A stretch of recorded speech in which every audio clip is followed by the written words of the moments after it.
Ya, assalamualaikum warahmatullahi wabarakatuh. Sahabat pelajar semua dimanapun kamu berada, alhamdulillah, puji dan syukur kita panjatkan kehadirat Yang Maha Kuasa. Pada kesempatan yang berbahagia ini kita kembali untuk bisa bertemu dan berkumpul dalam belajar bareng ya bersama Tugas Belajar Channel di sini. Baik, sahabat pelajar Nusantara semua, ya, apa kabar kalian hari ini? Alhamdulillah, mudah-mudahan kamu semua beserta keluarga dalam keadaan sehat walafiat tentunya ya. Dan jangan lupa ketika kamu harus keluar rumah, jangan lupa untuk menjaga diri kalian ya, untuk menerapkan protokol kesehatan. Mudah-mudahan kita semua sehat selalu, amin ya rabbal alamin. Baik, para pelajar semua, pertemuan yang lalu kita sudah membahas sampai pada perkembangbiakan pada tumbuhan ya, baik itu vegetatif maupun generatif. Nah, untuk pertemuan video yang bagian ketiga ini kita akan membahas tentang perkembangbiakan pada hewan ya, perkembangbiakan pada hewan. Oke, sebelum masuk ke materi, jangan lupa bagi kamu yang sudah hadir dalam belajar bareng ini, yang lagi standby, yang lagi nonton ya, jangan lupa ketikkan nama dan kelas kamu di kolom chat ataupun di kolom komentar ya, dari sekolah mana saja nih yang sudah hadir kayak gitu. Dan jangan lupa bagi kamu yang belum subscribe ya, silahkan untuk mensubscribe Tugas Belajar Channel ini agar tidak ketinggalan informasi-informasi terbaru dari kami tentunya. Ya, jangan lupa juga dipijit saja tombol loncengnya agar tidak ketinggalan informasi-informasi terbaru dari kami ya, kayak gitu. Baik, kita akan masuk untuk materi pembahasan kita. Sebelumnya kita awali terlebih dahulu dengan berdoa kepada Yang Maha Kuasa. Mudah-mudahan kita diberikan ilmu yang bermanfaat, diberikan pemahaman ya, sehingga kita bisa memahami materi-materi tentang IPA ini kayak gitu. Oke, sahabat pelajar semua, kita langsung saja ke materi ya. Kita akan mulai perkembangbiakan pada hewan. Oke, perkembangbiakan pada hewan. Baik, di awal kita pengen bercerita banyak ya tentang realitas di negeri kita, negeri Indonesia ya, Jamrud Khatulistiwa. Kamu tahu nggak, wilayah laut Indonesia ini ternyata menghasilkan berbagai jenis kekayaan ya, termasuk di dalamnya berbagai jenis ikan, berbagai terumbu karang, mutiara, kepiting, dan masih banyak lagi. Indonesia adalah negara maritim yang luasnya cukup sangat luas sekali, sekitar 3.257.483 km persegi. Ini wilayah laut yang sangat luas tentunya ya. Wilayah laut Indonesia ternyata sangat luas sekali, dan ini menghasilkan berbagai jenis ikan yang sangat kaya raya ya. Ada terumbu karang, ada mutiara, ada kepiting, dan masih banyak yang lainnya. Tentu sahabat pelajar semua, ini wilayah laut Indonesia ya menghasilkan berbagai jenis kekayaan ya, termasuk di dalamnya berbagai jenis ikan ya, terumbu karang, mutiara, kepiting, dan masih banyak lagi. Ini indah sekali ya, wilayah kita Indonesia, lautnya yang sangat luar biasa. Dan tentu ini semua adalah karunia dari Yang Maha Kuasa gitu ya. Keindahan alam Indonesia ini, baik daratan maupun lautan, ini adalah karunia dari Sang Pencipta. Ini adalah pemberian dari Sang Pencipta ya, bukan dari karya kita ya, bukan dari karya kita, karena manusia kita sangat lemah sekali. Oleh karena itu kita wajib bersyukur kepada Tuhan Yang Maha Kuasa, kepada Allah Yang Maha Kuasa, karena Dia, Allah Subhanahu wa taala, telah memberikan karunia-Nya pada bangsa Indonesia ini berupa kekayaan laut yang sangat melimpah, berupa kekayaan laut yang sangat kaya raya kayak gitu ya, yang sangat melimpah kayak gitu. Nah, Indonesia, masyarakat Indonesia kita tahu ya, yang tinggal di daerah pesisir ini menggantungkan hidupnya dari hasil laut tentunya ya, menggantungkan hasil hidupnya dari hasil laut, seperti nelayan ikan ya. Setiap hari mereka pergi ke laut untuk mencari dan menangkap ikan kayak gitu ya. Ribuan ikan tentu ditangkap setiap harinya ya. Nah, ini persebaran hewan di Indonesia begitu kaya raya. Ini di daratannya, sementara di lautannya banyak ikan-ikan yang sangat beragam jenisnya, kayak gitu. Ya, banyak masyarakat Indonesia terutama di pesisir menggantungkan hidupnya dari hasil laut. Ya, seperti nelayan ikan. Ada yang pernah ke pantai? Nah, siapa yang pernah ke pantai? Ayo, kayak gitu. Ada yang pernah ke pantai? Ya, di kita mungkin deket ya pantainya. Bisa kamu lihat di pantai terdekat, kayak gitu ya. Kamu mungkin pernah ketemu dengan perahu-perahu, kapal-kapal perahu dari para nelayan ya, kayak gitu ya. Jadi banyak masyarakat Indonesia, terutama di daerah pesisir ya, baik di Jawa, di Sumatera, Papua, di Kalimantan, mereka menggantungkan hidupnya dari hasil laut seperti nelayan ikan ya, nelayan ikan. Nah, sahabat pelajar semua, setiap hari mereka melaut. Untuk apa? Untuk mencari ya, mencari dan menangkap ikan. Dan tentunya di sini ribuan ikan ditangkap ya, seperti di gambar ini ribuan ikan ditangkap dari laut tersebut, dan mereka mendapatkannya dengan sangat mudah sekali, kayak gitu ya, seperti itu. Ada yang sudah pernah makan ikan laut ya?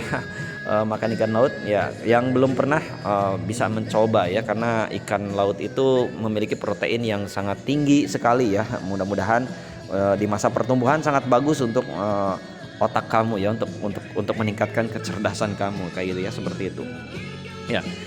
Pernahkah terpikir olehmu, mungkinkah ikan yang setiap hari ditangkap oleh nelayan ini akan habis?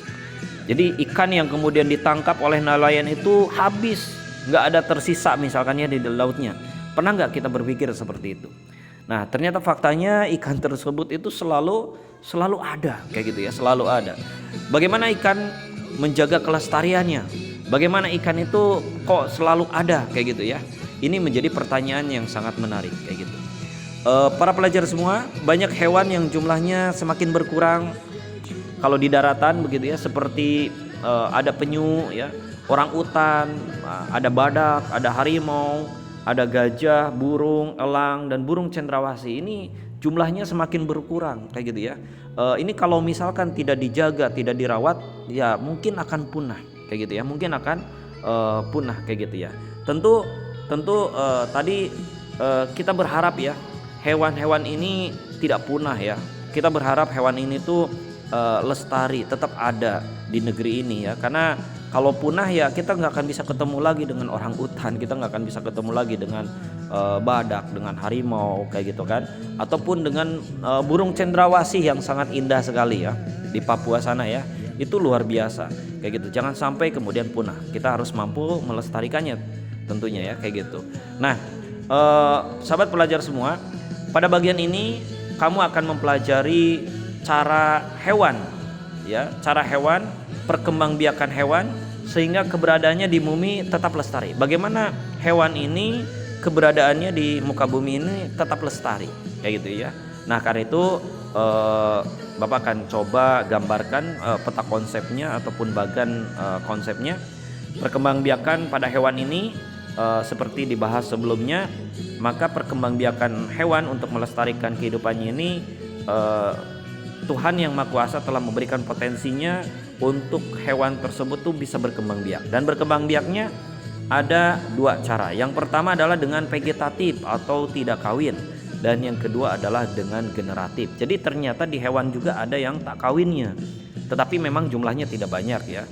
Banyaknya hewan itu berkembang biak secara generatif atau kawin, kayak gitu ya, seperti itu. Nah, untuk perkembangbiakan vegetatif yang tidak kawin ini contohnya adalah membentuk tunas ya, membentuk tunas.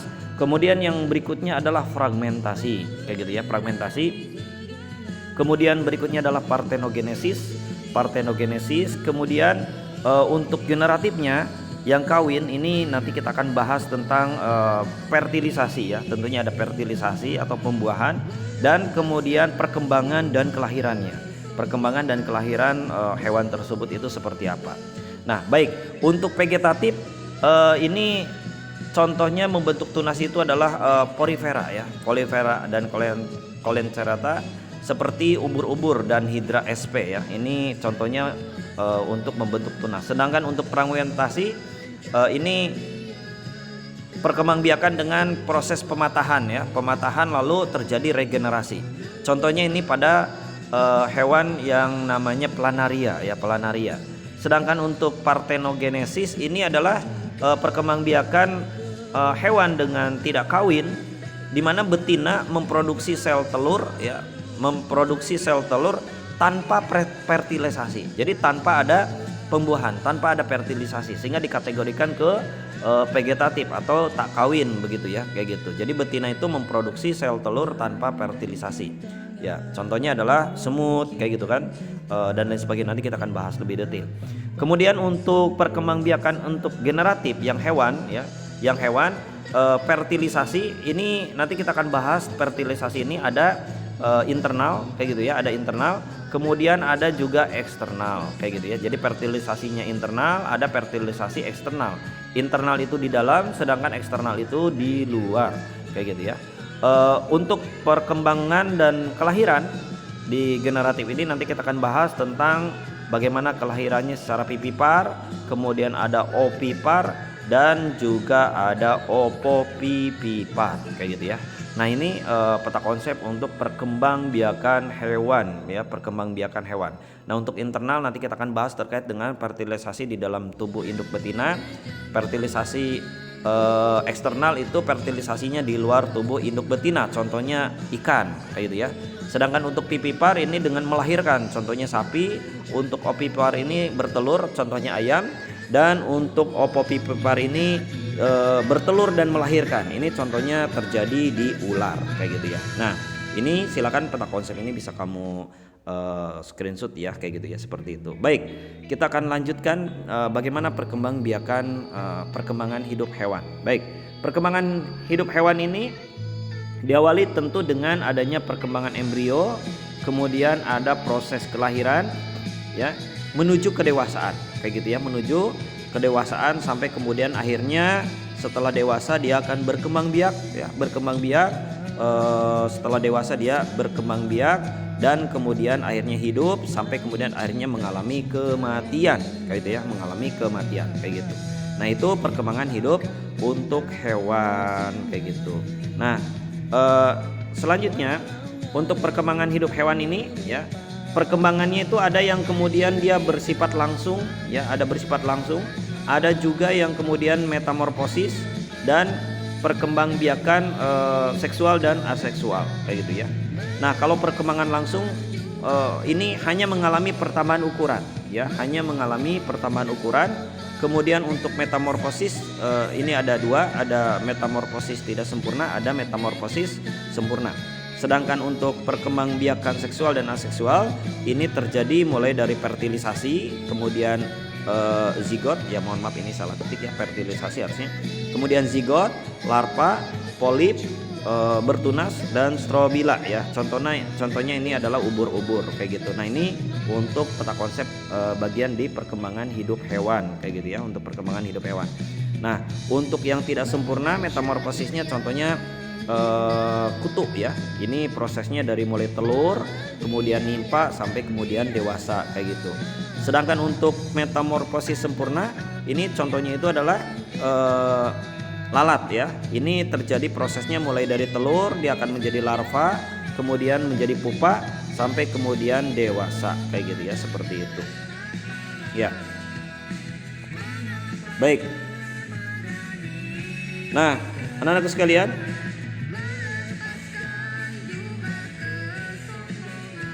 bagaimana teknologi perkembangan pada hewan ya, teknologi perkembangan pada hewan, apa bahasannya untuk teknologi perkembangan pada hewan. Jadi pembahasannya sangat teknologi perkembangan pada hewan ini membahas terkait dengan adanya inseminasi buatan ya, transfer embrio pada hewan, kemudian juga rekayasa genetik pada hewan ya, rekayasa genetik pada hewan kayak gitu. Nah untuk inseminasi buatan ini contohnya sapi Brahmana dari India ya, diinseminasikan pada sapi betina lokal ya, jadi semennya itu dimasukkan ke dalam sapi betina lokal. Kemudian untuk transfer embrio pada hewan ini seperti memindahkan embrio antar rahim induk betina baik sama maupun beda spesies kayak gitu. Sedangkan untuk rekayasa genetik pada hewan ini contohnya adalah DNA rekombinan kayak gitu ya. Nah, itu pembahasan terkait dengan materi kita ya pada pertemuan ini ya. Jadi peta konsepnya tadi sudah digambarkan. Baik, sekarang kita akan coba kupas satu persatu ya. Perkembangbiakan tidak kawin pada hewan ya. Tadi yang vegetatif. Nah, ini tunas. Tadi dijelaskan ada tunas. Nah, tunas ini cara berkembang biak hewan dengan tunas itu melalui pemisahan individu baru dari tubuh induk ya. Pemisahan individu baru dari tubuh induk, di mana nanti individu ini terbentuk dari tonjolan pada bagian tubuh induk. Nah, ini seperti ini ya. Di sini ini tubuh dari hewannya. Ini contohnya hidra ya. Ini ada tonjolan. Nanti setelah tonjolan ini itu akan terbentuk tunas. Ya, nanti setelah terbentuk tunas ini nanti akan terjadi anakan kayak gitu ya, seperti itu. Ya, contoh untuk tunas ini, hewan yang berkembang biak dengan tunas ini contohnya adalah porifera kayak gitu ya. Kemudian ada hidra, ada terumbu karang, ada obelia, kemudian juga ada ubur-ubur dan anemon laut ya. Anemon laut ini juga dengan bertunas kayak gitu. Baik, nah selanjutnya bagaimana perkembangbiakan vegetatif dengan fragmentasi. Ya, fragmentasi ya. Fragmentasi itu adalah proses terbentuknya individu baru yang berasal dari potongan tubuh induk. Jadi jenis hewan yang mampu melakukan fragmentasi ini dia memiliki daya regenerasi yang tinggi. Bagaimana tidak coba? Potongan-potongan tubuh induk tersebut itu jadi makhluk baru gitu ya. Jadi makhluk baru gitu. Dan kondisi inilah yang memungkinkan tiap potongan hewan tersebut itu dapat tumbuh menjadi individu baru karena dia memiliki daya regenerasi yang sangat tinggi. Nah, ini contohnya itu adalah spons ya. Spons, kemudian contoh yang lainnya adalah planaria. Jadi ketika cacing pipi ini dipotong begitu ya, baik dipotongnya seperti ini, maka dia akan menjadi dua makhluk baru. Atau misalkan dibelah seperti ini, maka dia akan menjadi kepalanya menjadi dua kayak gitu ya. Yang akhirnya dia akan menjadi dua seperti ini ya.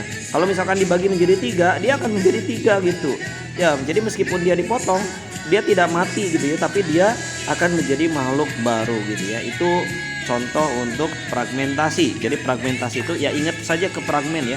Ada fragmen A, ada fragmen B, ada fragmen C misalkan. Jadi pemotongan 1, pemotongan 2 dan seterusnya kayak gitu. Nah, itu perkembangbiakan tumbuhan secara perkembangbiakan hewan fragmentasi secara vegetatif ya, kayak gitu, secara vegetatif. Baik.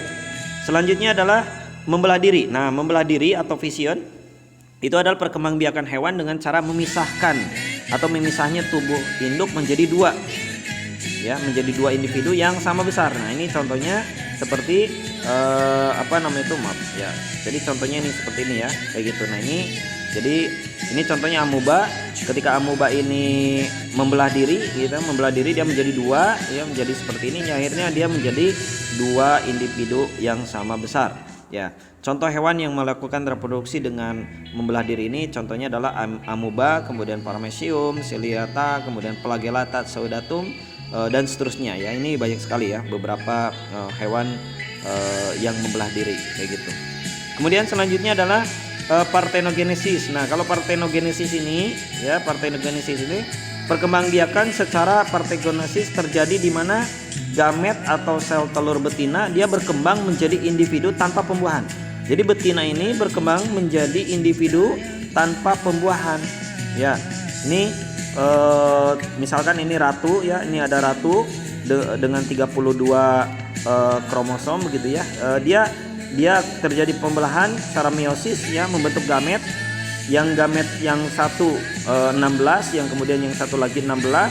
Nah, yang 16 yang satu yang bawah ini dia bertemu dengan pejantannya ya, pejantannya yang dia terjadi secara mitosis. Maka ketika yang ini bertemu dengan pejantannya, maka dia akan menjadi ratu ya, menjadi ratu. Atau kalau nggak menjadi ratu, dia akan menjadi pejantan kayak gitu kan, seperti itu. Nah, sedangkan yang satunya yang telur yang 16 ini, telur yang ini tidak dibuahi, tapi dia akan menjadi individu ya. Cuman individunya dia akan menjadi lebah pekerja ya, menjadi lebah pekerja jantan atau lebah pekerja betina begitu ya. Nah yang inilah yang disebut dengan partenogenesis. Jadi partenogenesis itu ketika telur yang dihasilkan oleh betina itu tidak dibuahi ya, tidak dibuahi, dia akan menjadi lebah pekerja jantan atau lebah pekerja betina kayak gitu. Nah itu yang disebut dengan partenogenesis kayak gitu ya. Nah partegonesis pada lebah ya, seperti di dalam keterangan ya, dalam Al-Quran Allah Subhanahu Wa Taala berfirman, kemudian makanlah dari tiap-tiap macam buah-buahan dan tempuhlah jalan Tuhanmu yang telah dimudahkan bagimu. Dari perut lebah tersebut itu min butuniha syarobun ya, dari perut lebah itu keluar syarobun, keluar minuman madu yang bermacam-macam warnanya. Di dalamnya terdapat obat yang menyembuhkan bagi manusia. Sesungguhnya pada yang demikian itu benar-benar terdapat tanda kebesaran Tuhan bagi orang-orang yang memikirkan kayak gitu ya. Siapa yang suka minum madu? Ya bagus sekali ya kalau kamu suka minum madu, karena madu itu menyehatkan kayak gitu ya. Itu juga menjadi bagian dari penyembuh kayak gitu ya. Nah, tahu nggak dari mana madu itu? Nah, madu itu dari lebah salah satunya ya. Madu itu dari lebah, dan ternyata lebah ini berkembang biaknya secara partenogenesis ya. Lebahnya berkembang biaknya secara partenogenesis ya. Dalam keterangan yang lain, wa auha rabbuka ila nahli, dan Robmu telah mewahyukan kepada lebah, buatlah rumah-rumah di bukit-bukit dan pada pohon-pohon dan pada tempat-tempat yang mereka manusia buat. Jadi di sini Tuhan Sang Pencipta itu telah memberikan ilham, memberikan wahyu kepada lebah ini itu untuk membuat rumah-rumah di bukit-bukit ya, di pohon-pohon. Kemudian mereka membentuk sarang-sarang lebah, yang kemudian dari sarang lebah tersebut tuh banyak sekali ditemukan atau diperoleh madu begitu ya. Wah, ini sangat nikmat sekali nih kayak gitu ya. Madu lebah ini manis, udah manis gitu ya, kemudian menyehatkan begitu. Nah,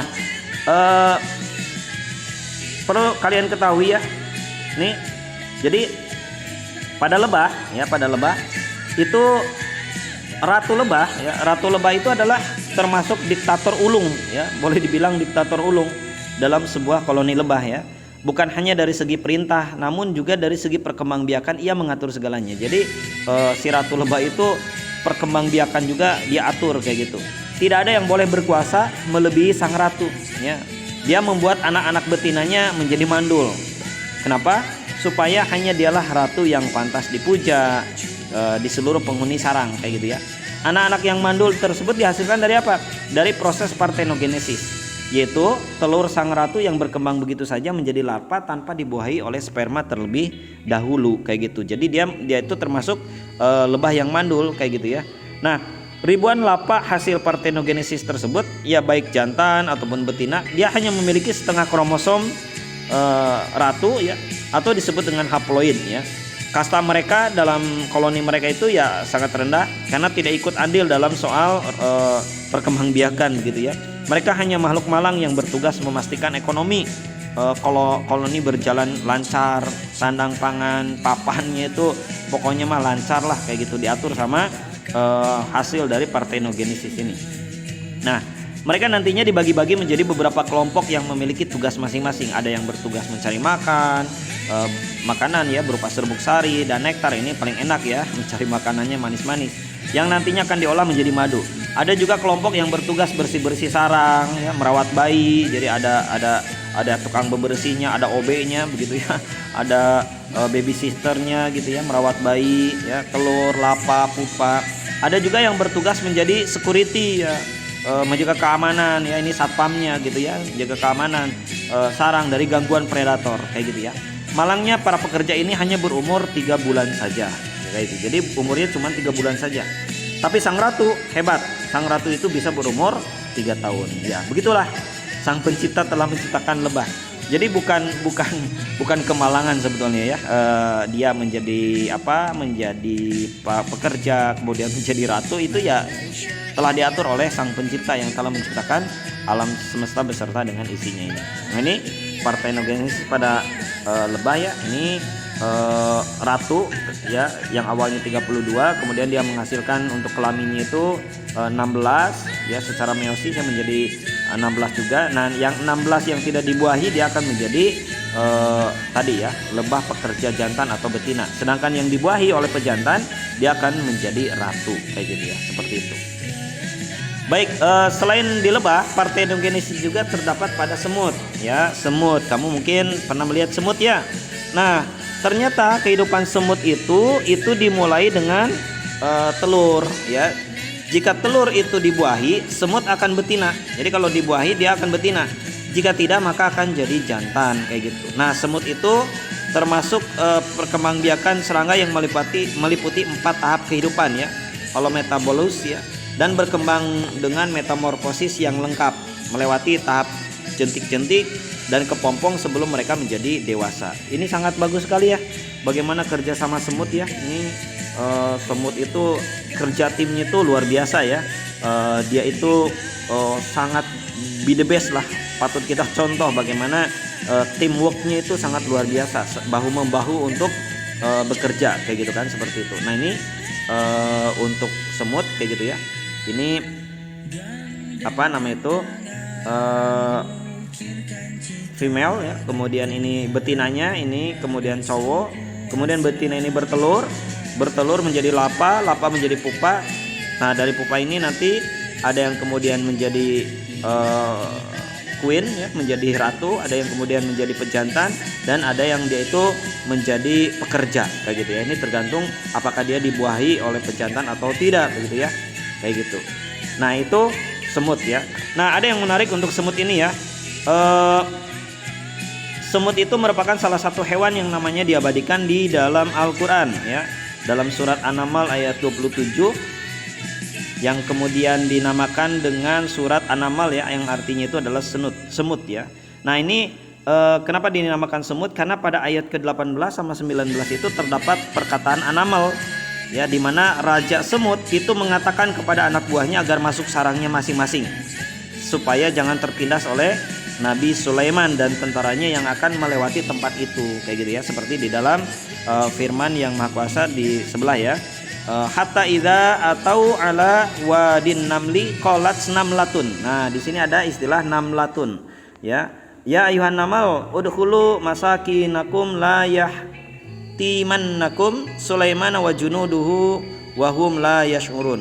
Jadi hingga apabila mereka itu sampai di lembah semut, berkatalah seekor semut. Ini kalau diterjemahan itu kan seekor semut tuh. Ini kalau kita lihat dari bahasa Arabnya itu ternyata ini namlatun ya. Namlatun itu ada tunnya. Kalau tunnya itu berarti dia itu perempuan atau laki-laki. Ya. Ya, betul. Ini jenisnya jenis perempuan kayak gitu. Jadi seekor semut yang perempuan itu berkata, "Hei semut-semut, masuklah ke dalam sarang-sarangmu agar kamu tidak diinjak oleh Sulaiman dan tentaranya." Sedangkan mereka tidak menyadari. Jadi dari sini tuh sangat luar biasa ya. Ribuan tahun, 1000 tahun yang lalu itu telah ditemukan bahwa si penguasa semut itu perempuan ternyata ya. Jadi bukan raja tapi ratu ya, ratu kayak gitu kan. Baru sekarang bisa kita buktikan bahwa si ratu tersebut tuh berjenis kelamin perempuan setelah ada sains dan teknologi ya. Nah 1500-an yang lalu itu ternyata sang pencipta telah menyampaikan kepada utusannya tentang kisah semut ini kayak gitu kan. Ini sangat menarik sekali ya kayak gitu. Nah jadi semut itu termasuk partenogenesis.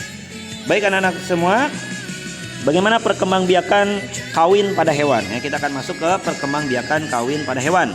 Nah untuk perkembangbiakan kawin pada hewan, pada bagian ini kamu akan mempelajari cara perkembangbiakan sehingga keberadaannya di bumi tetap lestari, yaitu dengan cara kawin ya, dengan cara generatif kayak gitu ya. Nah dengan cara generatif ini ada yang kemudian fertilisasi ya, nanti kita akan bahas terkait dengan bagaimana fertilisasinya ya. Ini ada yang internal, ada yang eksternal. Kemudian perkembangan dan kelahirnya kita akan bahas terkait dengan pipipar, opipar, dan opopipipar. Nah untuk internal itu fertilisasi di dalam tubuh induk betina, sedangkan eksternal itu fertilisasi di luar tubuh induk betina ya. Contohnya seperti ikan kayak gitu ya. Sedangkan untuk pipipar itu melahirkan ya. Contohnya ini sapi.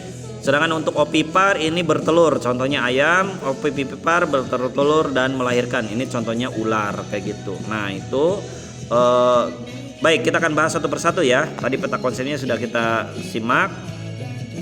Macam-macam fertilisasi ada dua. Yang pertama adalah internal.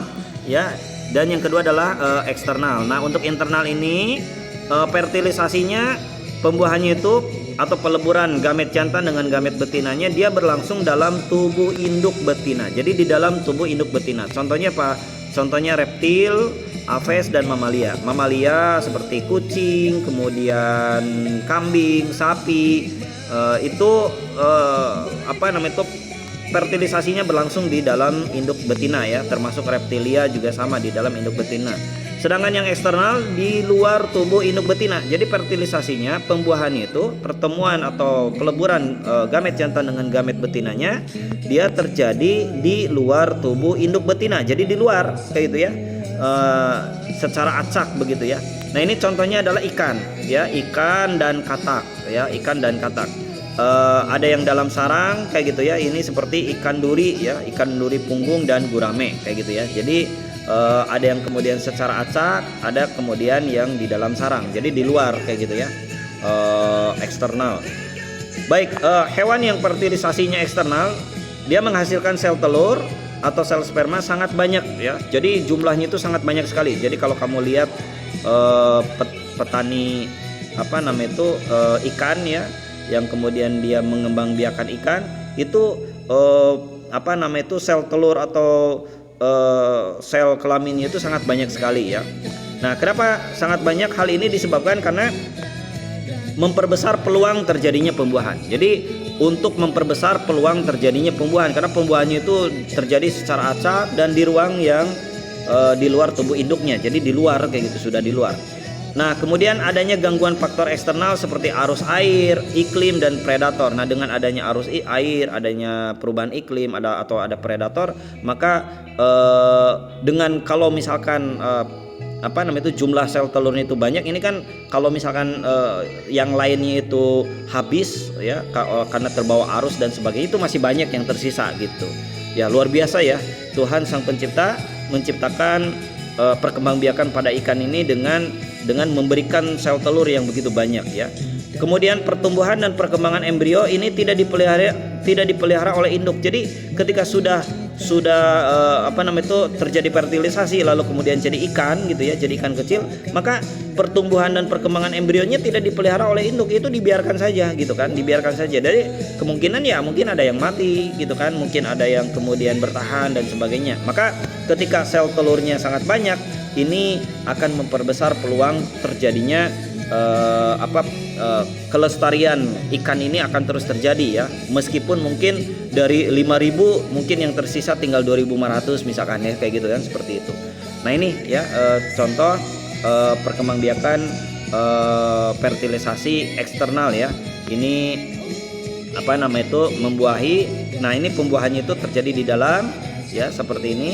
Ada yang kemudian terjadi di dalam, ada juga yang terjadi di luar kayak gitu ya, seperti ini kayak gitu. Oke, baik, kita akan lanjutkan anak sekalian. Bagaimana berdasarkan kelahirannya? Nah, berdasarkan kelahirannya, maka untuk berdasarkan kelahirannya kita bisa lihat seperti hewan yang dia melahirkan dengan beranak ya. Nah, ini banyak sekali ya, seperti babi, kerbau, ya, anoa, harimau, banteng, ya, kuda, badak bercula satu, paus. Nah, itu termasuk pipipar ya. Artinya si hewan tersebut tuh anaknya lahir gitu ya. Jadi dia lahir ya, berdasarkan kelahirannya dia beranak begitu ya. Jadi anakan kayak gitu. Sedangkan yang bertelur ini yang disebut dengan opipar ya, ingat ke opipar. Ini contohnya kupu-kupu ya, kecoa, cicak, cendrawasih, merak hijau, elang, bintang laut, ini termasuk bertelur. Nah, ada yang bertelur beranak ya, anak-anak sekalian ya, ada bertelur beranak. Contohnya apa? Kadal ya, kadal dan ular. Jadi kadal dengan ular itu dia itu bertelur, tapi nanti si anaknya akan keluar kayak gitu. Dia bertelur tapi beranak kayak gitu. Ya, ini ada kelebihannya ya. Kenapa ular itu bertelur beranak? Bayangkan kalau ular itu bertelur saja, ya tiba-tiba di rumah ketemu dengan telur gitu. Ini disangkanya telur ayam, ternyata telur ular gitu ya. Tapi ternyata tidak demikian ya. Si ular tersebut itu dia bertelur, tapi kalau dia sudah jadi anakannya di dalam tubuhnya, lalu nanti akan keluar dari tubuh induknya itu berupa anak kayak gitu ya, jadi anaknya kayak gitu ya. Baik, apa perbedaan opipar dengan pipipar? Nah, ini perbedaannya ya. Opipar itu adalah hewan yang bertelur atau telur yang tidak dibuahi, sedangkan pipipar itu adalah hewan yang melahirkan ya, hewan yang melahirkan anak-anak dan perkembangannya terjadi di dalam tubuh wanita ya, di dalam tubuh rahim ibunya. Opipar itu diketahui bertelur yang bisa dibuahi atau tidak dibuahi, sedangkan pipipar itu hewan yang langsung melahirkan anak. Nah, jenis fertilisasinya untuk opipar ada yang internal, ada eksternal, sedangkan untuk pipipar itu pasti internal ya. Kemudian untuk perkembangan zigotnya, untuk opipar dia terjadi di luar embrio, sedangkan untuk pipipar itu perkembangan embrionya terjadi di dalam embrio. Sedangkan untuk nutrisi untuk embrio saat berkembang, embrio menerima nutrisi dari kuning telur ya kalau opipar ini. Nah, kalau pipipar embrio itu menerima nutrisi dari ibunya ya, dari ibunya. Jadi beda ya. Kemudian perbedaan berikutnya di kelangsungan hidup. Nah, untuk kelangsungan hidup opipar ini lebih sedikit peluang untuk bertahan hidup karena telur diletakkan di lingkungan terbuka. Ya, jadi peluang untuk bertahan itu sedikit. Sedangkan pipipar lebih banyak peluang untuk bertahan hidup ya, sebagai perlindungan dan nutrisi yang tepat itu diberikan kepada embrio di dalam rahim ibu ya. Contohnya untuk opipar serangga, amfibi, ikan, reptil, burung kayak gitu ya. Sedangkan untuk pipipar mamalia seperti kucing, seperti anjing, kambing, manusia, gajah ya, singa, harimau itu masuk ke pipipar kayak gitu ya, seperti itu. Baik, tadi ngomong-ngomong terkait dengan telur ya, kamu juga harus tahu tentang bagian-bagian telur ya. Ada yang suka telur ya, siapa yang hari ini makan telur ya. Nah, ketika kamu pernah makan telur ya, terutama telurnya yang telur dikulub ya atau direbus begitu ya, telur rebus, nanti kamu bisa mengamati ya di dalam bagian-bagian telur tersebut. Ternyata banyak sekali bagian-bagiannya ya. Ada bagian-bagian telur itu ada cangkang telur ya. Ini cangkang telur fungsinya sebagai pelindung utama telur ya, cangkangnya. Ya, bagian ini memiliki pori-pori untuk keluar masuknya udara kayak gitu. Maka ketika kamu merendam telur di air asin itu akan masuk ke dalam telur. Jadi akhirnya telurnya jadi asin begitu ya. Karena memang ada pori-porinya kayak gitu. Kemudian ada membran cangkang. Nah, membran cangkang ini ya, sebelah ini membran cangkang, dia merupakan selaput tipis di dalam cangkang telur. Pada salah satu ujung telur, selaput ini tidak menempel pada cangkang sehingga membentuk rongga udara. Maka kalau kamu makan telur rebus ya, itu suka ada di bagian tertentu itu yang ada rongga udaranya gitu ya, ada rongga udaranya kayak gitu. Nah, itu membran cangkang ya, ketika kamu buka itu ada seperti lembaran kertas begitu ya. Nah, itu membran cangkang namanya. Kemudian selanjutnya rongga udara. Apa fungsi rongga udara? Nah, rongga udara itu ternyata berfungsi sebagai sumber oksigen bagi embrio. Jadi embrio ini mendapatkan oksigen itu dari rongga udara, dari ruang udara di sini ya, ruang udara kayak gitu. Kemudian selanjutnya ada keping germinal ya, atau zigot ya, zigot atau sel embrio. Ya, ini keping germinal tuh di kuning telur itu suka ada ini, ada yang warna kuning ya, ada yang warna kayak merah gitu ya, kayak merah gitu Nah, kalau ada yang kayak merah itu berarti itu namanya keping germinal ya, atau zigot. Jadi sel embrionya itu yang akan jadi calon individu baru itu ya di sini nih kayak gitu ya, di yang warna merah ini kayak gitu. Kemudian selanjutnya kuning telur ya, kuning telur atau yolk ya. Apa itu kuning telur? Kuning telur itu fungsinya sebagai cadangan makanan ya, cadangan makanan bagi embrio. Ya, ada yang suka kuning telur ya. Mungkin ada di antara kamu yang suka kuning telur, ada juga yang tidak suka ya, itu tergantung ya kayak gitu. Tapi ini proteinnya cukup lumayan tinggi nih ya untuk telur ini. Jadi bagus kalau kalian makan telur ya, sarapan pagi dengan telur juga itu sangat bagus kayak gitu ya, baik digoreng maupun direbus begitu ya. Nah, selanjutnya adalah putih telur. Nah, putih telur ini atau albumin ini berfungsi sebagai pelindung embrio dari goncangan dan sebagai cadangan makanan ya. Jadi si putih telur itu punya fungsi ya. Jadi dia melindungi embrio dari goncangan. Jadi kalau si telur ini kita goyang-goyang, maka si kuning telur itu tidak akan langsung membentur ke bagian yang kerasnya gitu. Jadi dia melindungi embrio ya, melindungi embrio. Dan juga selain itu dia sebagai cadangan makanan dan air kayak gitu ya. Selanjutnya ada kalaza ya. Kalaza ini tali kuning telur. Mana kalaza? Ya, nah ini kalaza ya. Nah, ini kalaza. Ini kalaza ini sebagai fungsinya itu untuk menahan kuning telur agar tetap berada di tempatnya. Jadi seperti talinya yang mengikat antara telur ini agar dia tetap berada di tengah ya, kayak gitu ya. Agar tetap di tempatnya dan menjaga embrio itu agar tetap berada di bagian atas kuning telur.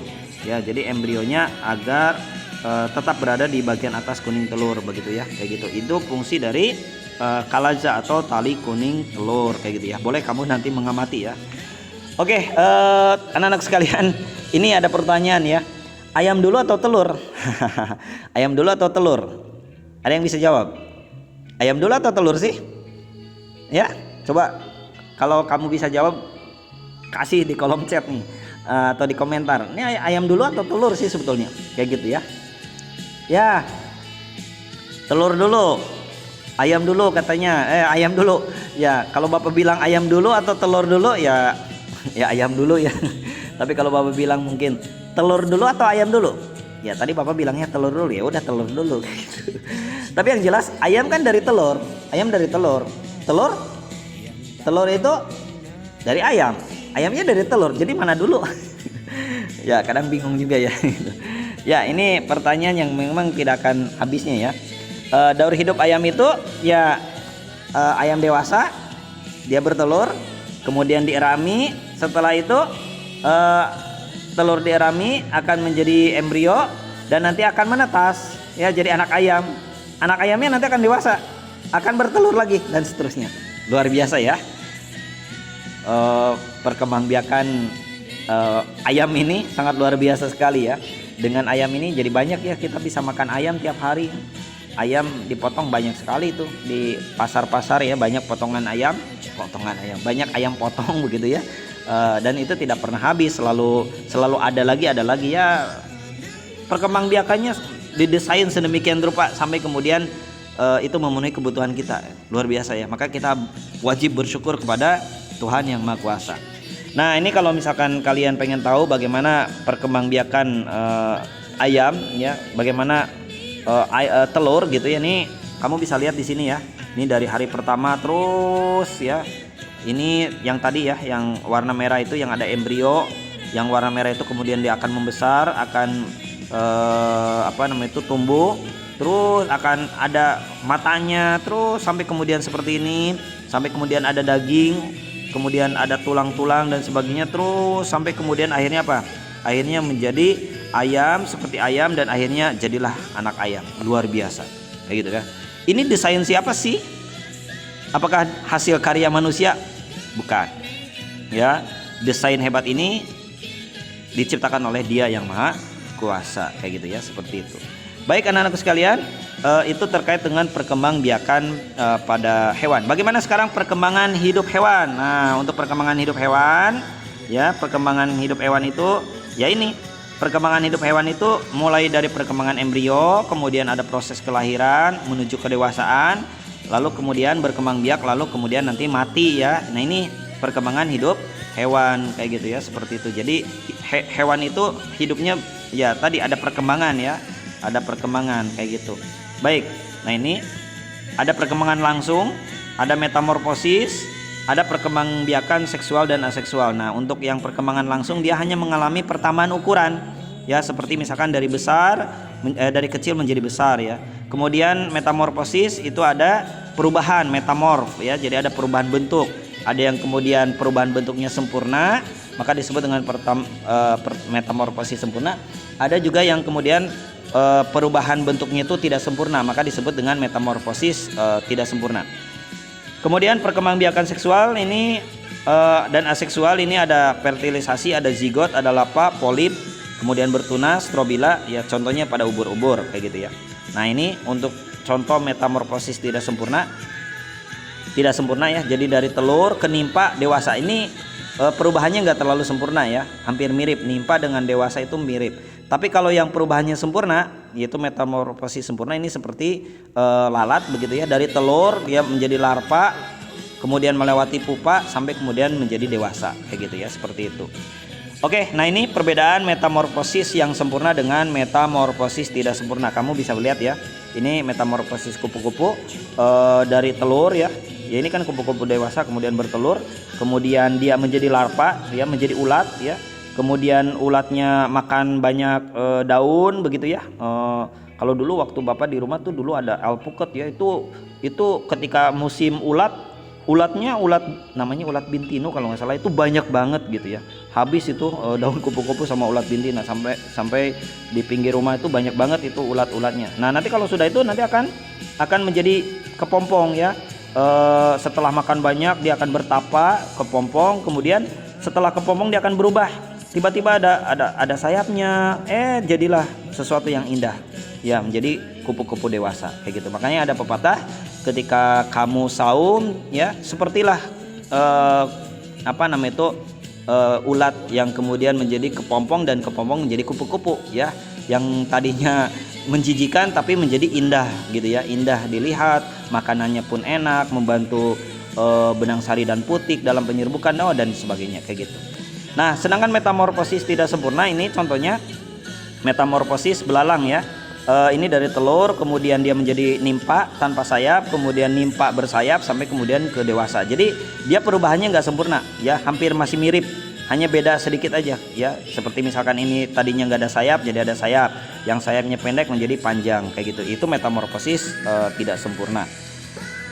Oke, contoh yang lain metamorfosis sempurna ini ada nyamuk ya. Nyamuk dari jentik ya menjadi pupa menjadi nyamuk. Nah ini kalau nyamuk tuh jelas banget ya perbedaannya.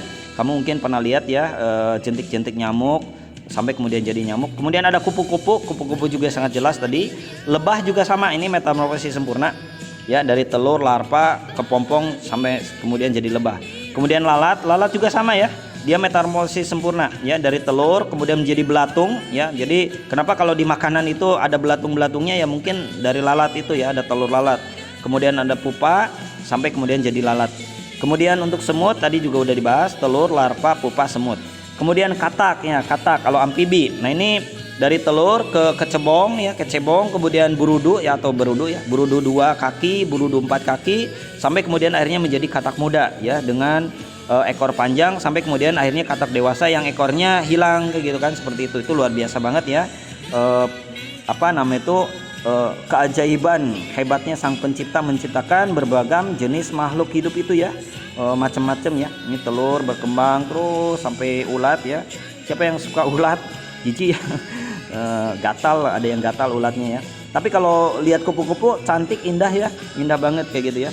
Nah ini sangat tadinya dari sesuatu yang menjijikan tapi menjadi sesuatu yang enak dilihat ya, enak dilihat dan sangat indah sekali. Jadilah kamu seperti kupu-kupu ya, jadilah kamu seperti kupu-kupu yang sangat indah ya.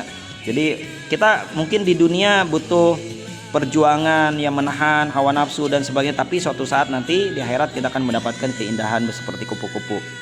Oke, sedangkan untuk siklus hidup ubur-ubur ini, untuk siklus hidup ubur-ubur ini dari mulai ada medusa ya, kemudian meiosis ya, dia ada ovum, ada sperma, kemudian terjadi fertilisasi, kemudian jadi zigot. Nah dari zigot itu akan jadi larva yang berenang bebas, kemudian ada skipistoma. Nah dari sini itu ada polip ya, ada semacam kayak tunas gitu ya, kemudian dia akan jadi epira. Nah epira ini nanti akan terjadi reproduksi secara kawin. Jadi di sini ada gabungan ya antara kawin dengan tak kawin kayak gitu. Nah untuk fase vegetatif di sini ya, lihat, kamu bisa lihat ada fase vegetatifnya, ada fase generatifnya ya. Ini epira, medusa, zigot, skipistoma, fase polip ya, strobila. Ini untuk fase vegetatifnya. Jadi tak kawinnya akhirnya menjadi epira lagi dan seterusnya. Jadi ada daur ya untuk siklus hidup ubur-ubur kayak gitu.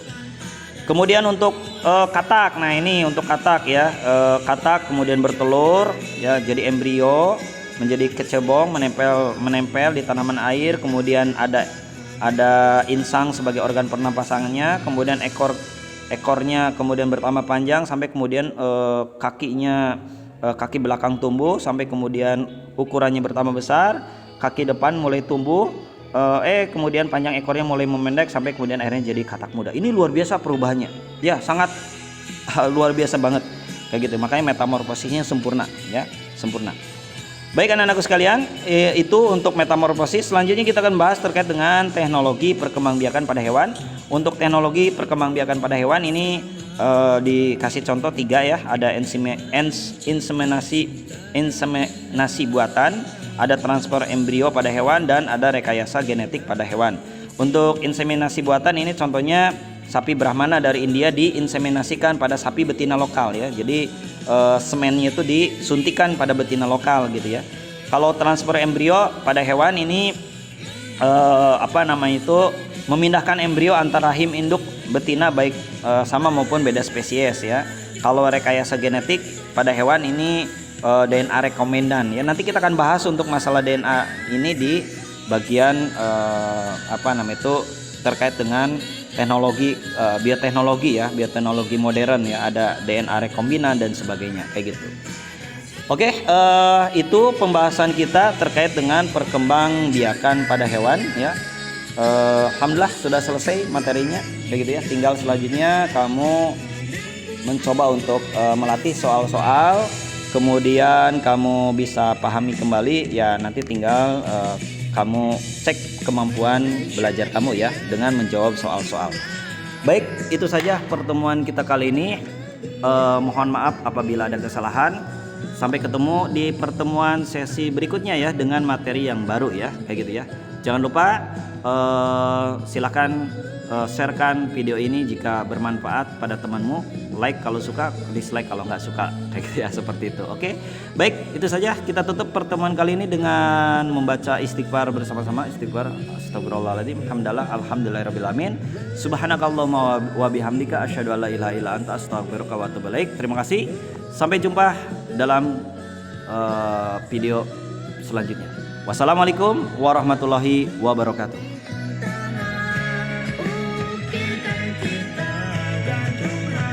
Pada Sang Kuasa, panjangkan niat, terus berjuang hingga kita dapat menembus awan bersama.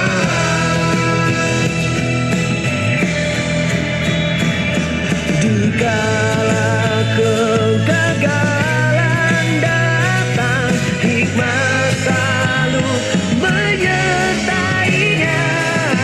Yakinlah akan rencananya.